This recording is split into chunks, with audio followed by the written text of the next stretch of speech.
J-E-L-L-O. The Jell-O program, starring Jack Benny, with Mary Livingston, Phil Harris, Kenny Baker, and yours truly, Don Wilson. The orchestra opens the program with Confidentially.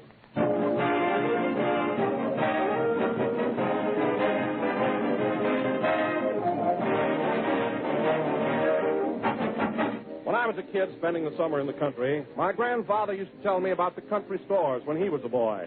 He said he'd sit on a sack of flour and swing his bare legs while his mother argued with the storekeeper. Seems there wasn't a thing she'd take his word for, from a dill pickle to a barrel of crackers. And good old Grandpop said it was sure something to listen to those arguments. Well, things have certainly changed. Today, there's no ground for an argument. When you go into a grocery store, you find packaged foods with brand names you recognize as your guarantee of quality. For instance, when you see the word Jell-O on a package, you know that here is a fine product, the real thing. Because that very name, Jell-O, is a trademark. It's the property of General Foods. If you hear any other gelatin dessert called Jell-O, that's incorrect, for there is no other Jell-O. And remember, Jell-O brings you that extra rich flavor, as tempting and refreshing as the real ripe fruit. So always ask your grocer for Jell-O. And, by the way, this week, the National Association of Retail Grocers are holding their annual convention. And we want to send them congratulations and best wishes from Jell-O, America's favorite gelatin dessert.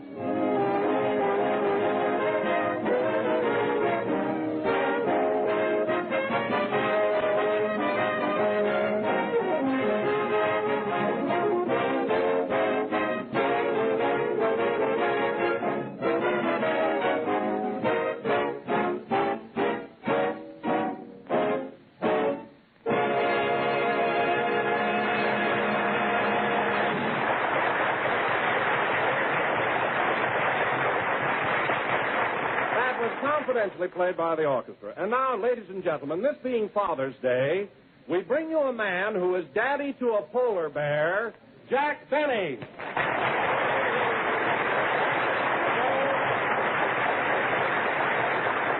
Thank you.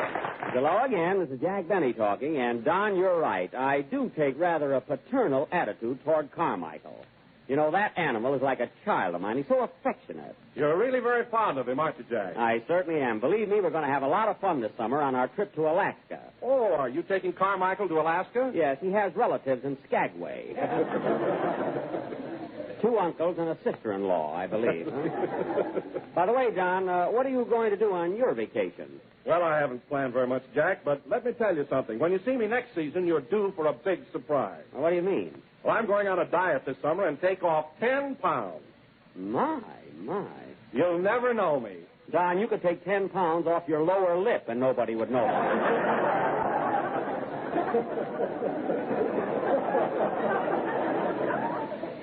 Now, when you go on a diet, you ought to try and take off about 50 or 60 pounds. Why, you'd even feel better. Jack, this may surprise you, but I'm not as fat as you think. What appears to be fat is really muscle. Oh. My stomach, for instance, is as solid as the Rock of Gibraltar. Oh, it is. Well, Don, I saw you playing golf the other day in nothing but a pair of shorts, and Gibraltar was out of bounds.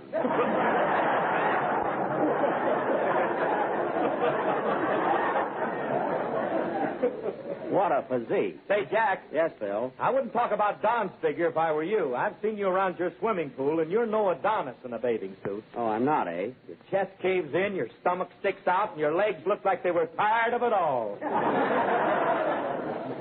Well, Phil, you don't even have to get undressed to lose a beauty contest. You know, your nose looks like a pack mule with those bags hanging down each side.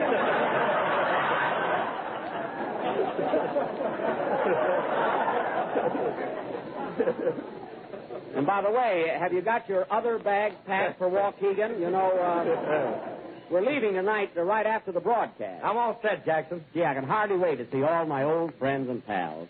Yeah, I'm excited as a kid all week thinking about it. I can imagine. Where are we going to live when we get there, Jack? Well, you fellas are going to stay at the Hotel Waukegan. So you stopped there last summer, didn't you, Phil? Yeah. Oh, you'll love it, Don. It's a swell hotel, very modern. Go on, they got a house detective there with a bow and arrow. Is that so? And if you're not downstairs by 7 a.m., they send a maid up to see if you're dead. Well, that's because Waukegan is a wide-awake town. Everybody gets up early. Are you going to live at the hotel, Jack? Well, I'm not sure, Don. I'll probably stay with relatives. I don't know whether to live at Aunt Clara's or Aunt Molly's or Cousin Sudie's. They're all so anxious to entertain me. Well, which one is the closest to town? Aunt Molly. She lives right over the elite Turkish baths. As a matter of fact, she's a rubber there. Oh, hello, Mary. Hello, Jack. Oh, say, Jack, I just got a wire from Mom, and she won't be able to meet us in Waukegan. Well, I'm just sick about that. What does your mother say? She says that, Dear Mary, we'll be unable to take the train to Waukegan, and your grandfather, who is off the beam again, cut paper dolls out of the tickets.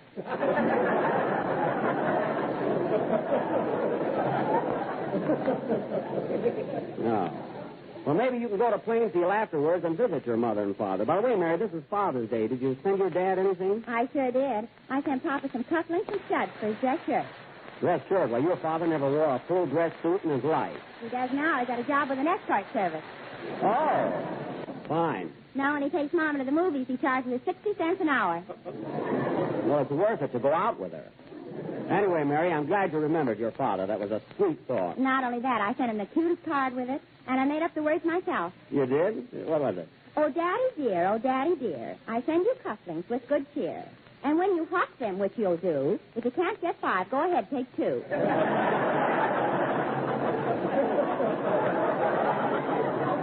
Well, that's a lovely sentiment. He'll probably take advantage of it. Say, Jack, I sent a present to my father down in Tennessee that he'll be crazy about. I sent him a vacation outfit. A vacation outfit? Yeah, a hammock, a jug, and a fly swatter. Well, he's all set for the summer. What does your father do in the winter, Phil? Same thing, only we give him a blanket. Well, that's the life, I suppose. Take it easy and don't worry about anything. You know, it's kind of nice that Dad gets a break once a year. I sent my father a pair of leggings. Oh, is he still with Western Union? No.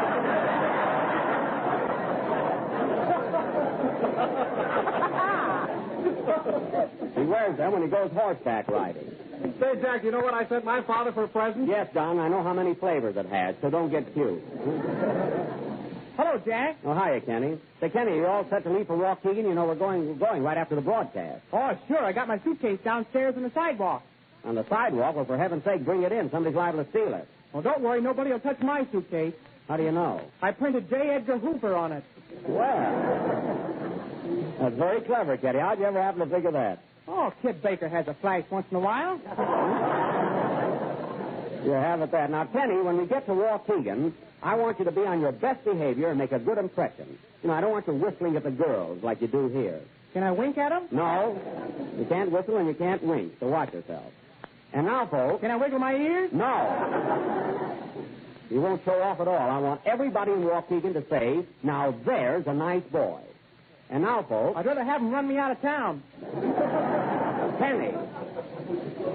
I don't want to hear another word about it. And now, folks, we will have a song by our fresh young tenor who's going to get his canoe paddled if he doesn't watch out. Now, go ahead. Hold it a minute. Come in. Mr. Benny, Yes? I just dropped in to wish you a very pleasant trip to Waukegan and to tell you that I'll miss you while you're gone. Well, thanks very much. Well, what are you standing there for? Ain't you going to kiss me goodbye? No, I'm not. Get out of here. He's the most affectionate lunatic I ever met. Sing, Kenny.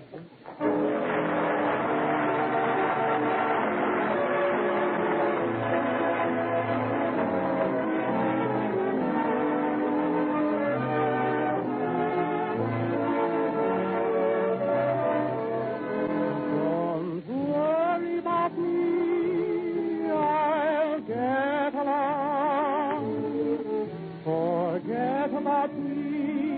Be happy, my love.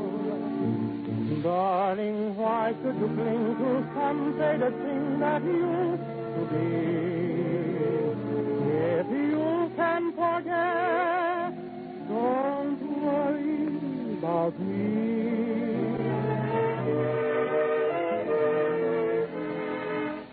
This is the one moment that I thought I never could live through. But now somehow that it's here, my dear, that police here has gone away. And saying goodbye seems sweet. It's plain that fate didn't want us on a one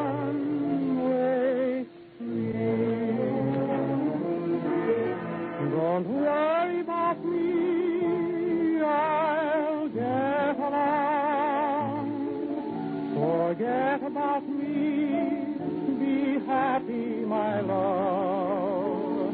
Let's say that our little show is over and so the story ends. Why not call it a day, a sensible way, and still be friends? Look out for yourself, should be the rule. Give your heart and your love to whomever you love. Don't be a fool. Darling, why should you cling to some faded thing that you if you can forget, don't worry about me.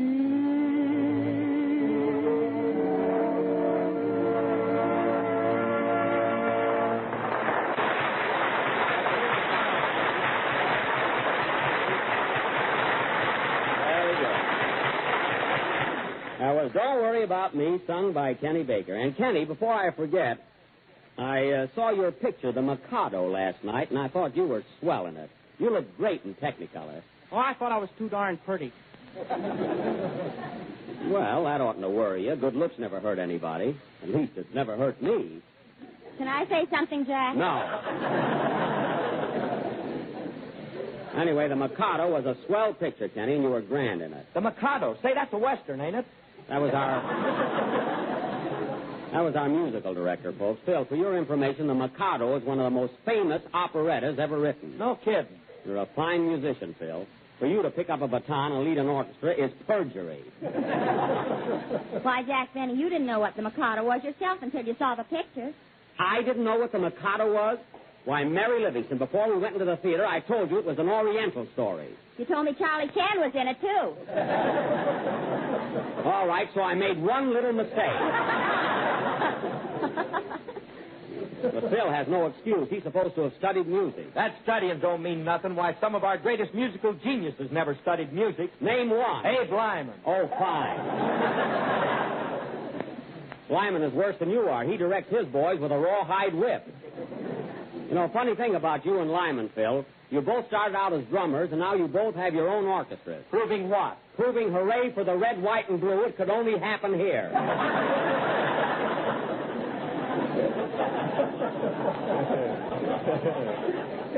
That's what. Oh, Jack, why do you criticize other musicians?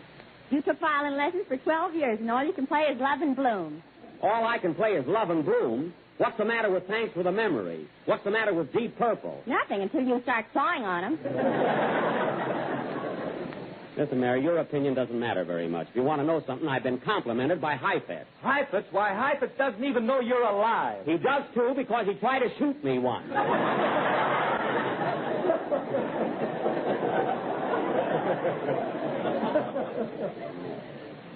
It was at the Penn Theater in Wilkes-Barre. So don't be so smart.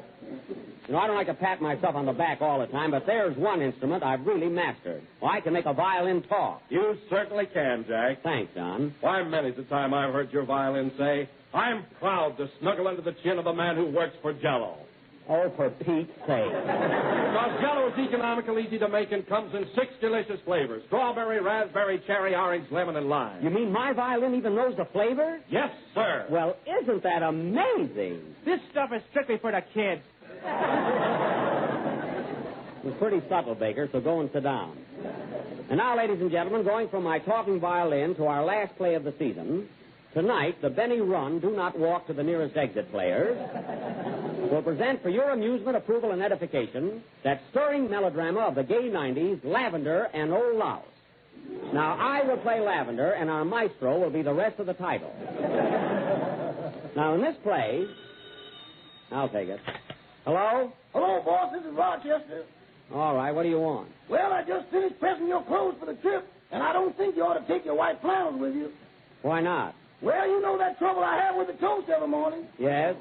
Well, the same thing happened to your flannels, only I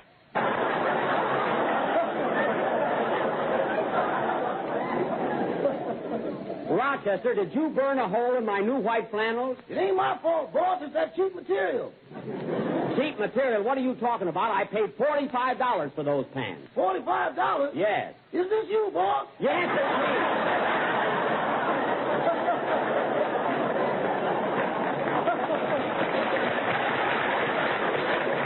And don't act so surprised. By the way, is Carmichael all ready? I think you're making a mistake taking that polar bear to Waukegan. Well, I'm not going to leave him in the house by himself for 2 weeks. He'll get lonely. Why don't you rug him?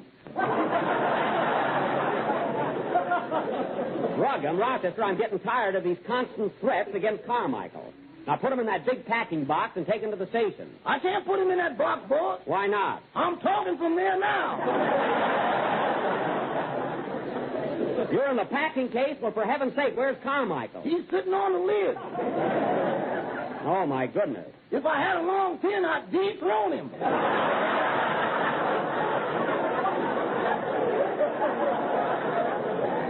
Oh, stop playing with that animal and finish packing. And by the way, Rochester, I'm taking my violin with me, so don't forget it. Doggone, I looked high and low for that fiddle, and I can't find it nowhere. Oh, well, I suppose it never occurred to you to look in my violin case. I did, boss. Well? There ain't nothing there but 4 strings and a fat termite.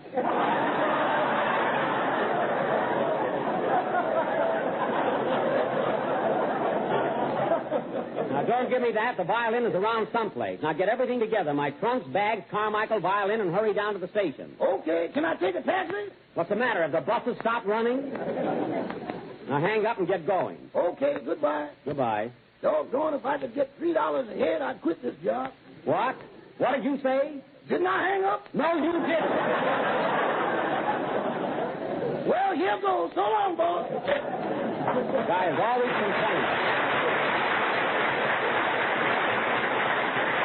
Never saw such a guy. Now he wants to ride in taxicab. Oh, well. Getting back to our play, the opening scene... Hey, Jack, I don't think we're going to be able to do our play tonight. Look what time it is. Oh, yes, the train leaves in about 40 minutes, and we got to get downtown. Where do we leave from? The new Union Station. Phil, have you got your car here? Yeah, I'll have my guitar player run us down. Oh, you mean Happy Bolivar? That's swell. Come on, Mary, we'll be late. Wait a minute. I got to kiss the orchestra goodbye. Put down that piano player and come on. So long, boys. See you at the station. So long, Jack. So long. Hit it, man.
Now, stick close to me, everybody. I don't want anyone missing the train. I'll call the roll. Don Wilson? Here. Mary Livingston? Oh, Jack, stop acting like a scoutmaster. Well, I'm trying to be systematic. Hey, Kenny, get a load of that blonde. Wow, what a doll. Ain't she something? Hiya, babe. Hello, Kenny. Why, Kenny, do you know her? Yeah, that's my Aunt Rosie. Well, she ain't my aunt. Wait a minute, Rosie. Bill, come back here. You'll miss the train. Oh, Don, take a look around, see if you can find Andy and Rochester. Okay, Jack. See, I don't know where they are. All aboard. Train leaving on track 3 for Santa Monica, Santa Clara, Santa Anita, Santa Barbara, and Santa present to your dad is Father's Day. Aboard!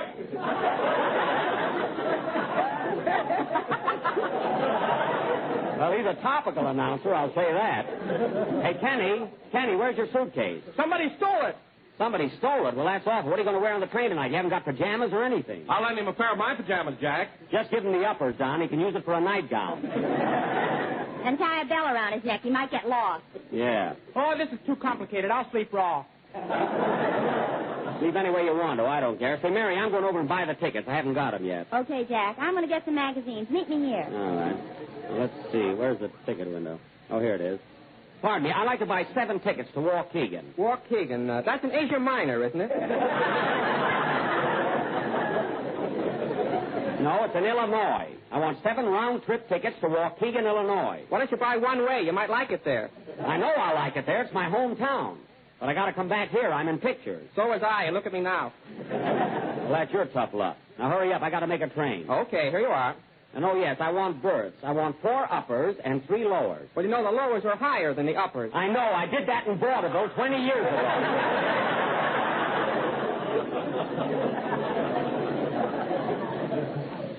So don't start that routine. Just give me the berth. Here you are. Thanks. Gee, what a guy. Have a nice trip, Deadpan. Deadpan, he wants me to laugh yet. All aboard. Train leaving on track 16 for Louisville and Bowling Green. Nashville, Knoxville, Vicksburg 2, and all points south on the choo-choo-choo.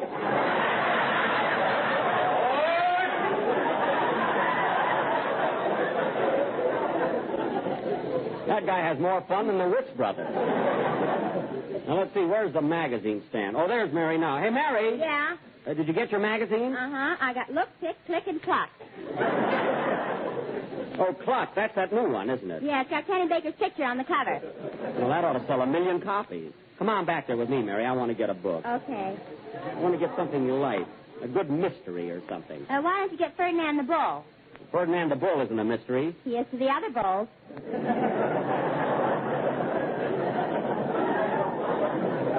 I'll pick out my own book. Now, here we are.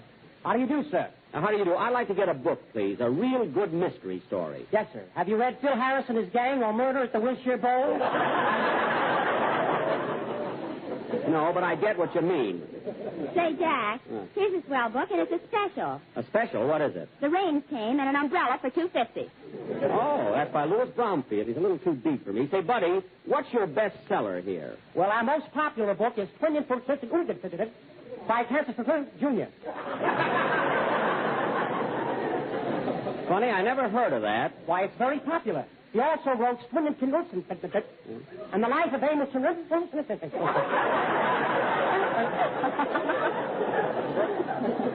Oh, never mind.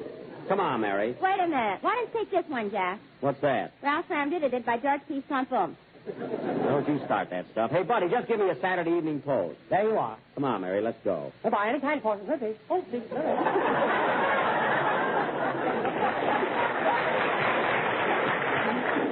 I meet the most unusual people.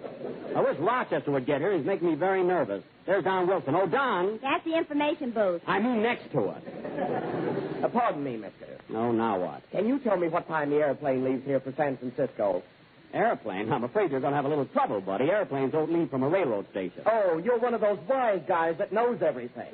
I'm not a wise guy, but I know you can't take an airplane from a railroad station. Oh, yeah? Yeah. Board, airplane leaving on track 8. Bakersfield, Salinas, Oakland, and San Francisco. Board! What? You see, you big smarty. Oh, go pin your hair up. Fresh guy. Well, Jack, I found Andy. Here he is. Hiya, Buck. Well, Andy, I was worried about you. Gee, you got a lot of friends at the station. Are you all excited about going to Waukegan with us? Yeah, but gee, I'm scared. I've never been on a train before. Well, you'll get a big kick out of it. Did you bring your pajamas? Pajamas? Doggone, can you sleep on a train? Why, of course, certainly. Well, I'll be darned. Can you eat, too? Yeah, Jack brought sandwiches. One more crack and you won't get any. Where am I? Oh. Now, let's get over.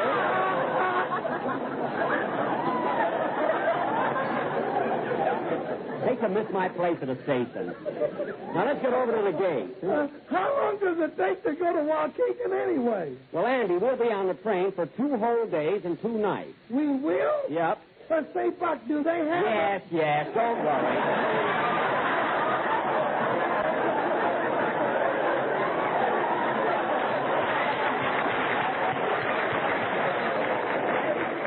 You'll be all right. Well, what are we going to Waukegan for anyway? Well, Andy, we're going to do our last broadcast from there.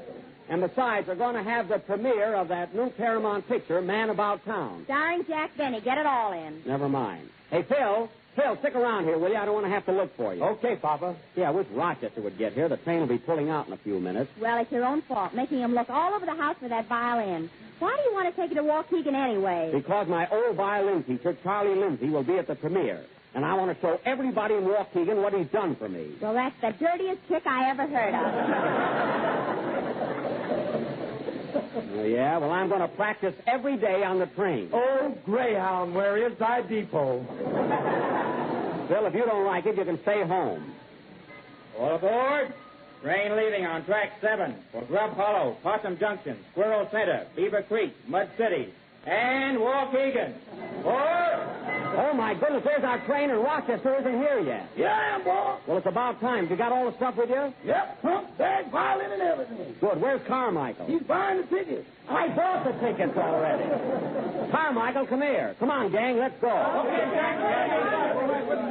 Say, Rochester, I'm afraid to put Carmichael in the baggage car. He'll have to share a compartment with you. I don't want that animal in with me. He snores. Oh, what's the difference? You're only going to be on the train 2 nights. Well, if he snores the first night, the second night you can get a piece of him in the dining car. You lay a hand on him, and I'll... Hurry up, Jack. The train's leaving. I'm coming.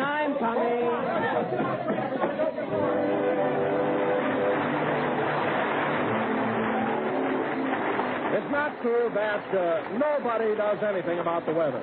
We've done something about it. We have the perfect recipe for those hot, sultry nights when nobody feels like eating. Jellied fruit made with shimmering, fruit-rich lemon jello, and here's what you do.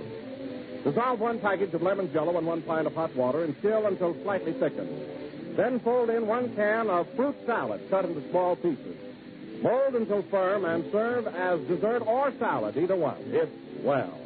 Delicious lemon jello with that wonderful extra-rich fruit flavor so tangy and tempting and cool. And molded firmly inside the colorful fruit, peaches and pears, cherries and apricots shining through the golden jello. It's grand to look at and to eat and easy to make. So ask your grocer tomorrow for some lemon jello and try this new summer recipe, jellied fruit. That was the last number of the 38th program in the new Jello series. And we will be with you again next Sunday night at the same time, broadcasting from my hometown, Waukegan, Illinois. Well, Andy, are you thrilled being on a train for the first time? I sure am, but say, Buck, ain't it dangerous going through that Indian country? Oh, no, Andy. I've been through it 100 times, and I haven't been scalped once. You'd never know it. Is that so? Good night, folks.